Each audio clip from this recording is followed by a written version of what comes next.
She tells that and reveals that to the son, who appears to already know from the deity. And at this particular point, the son is starting to kind of tear up and get upset. And it's also at this point that the deity kind of jumps in and starts showing her true power.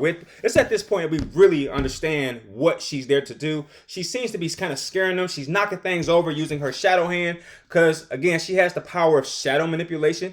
Every deity monster movie has these special particular things they can do, and in this one can manipulate shadows apparently.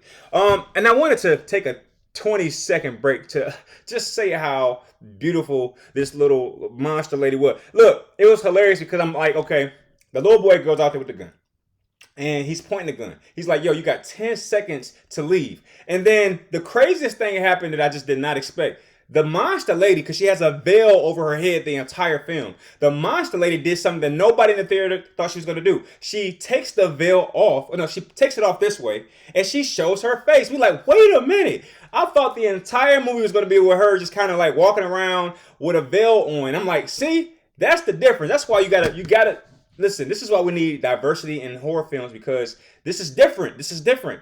All right, you got to see Asian horror films, African, Black American, what you got to diversify it. And that's why I was so happy to see this, because it was just different. The monster lady takes the veil off her head and she reveals her face. And when you first see her face, you're kind of confused because throughout the entire first part of the movie, you see her face through this black veil and you're getting just these small hints of what she looks like. And she looks scary from the veil out, from the outside in. She looks kind of scary. But when she takes this veil up, I'm like, hey, you look kind of good. Hey, I'm like, yo, look, y'all tried to make that woman scary looking, but she is beautiful. You hear me? Look, some people might not agree, but I am someone who can appreciate African American features or African features. She ain't had no weave in her hair. I was like, oh, okay. Her hair was kind of like, kind of like tangled up. Had a little black lipstick on.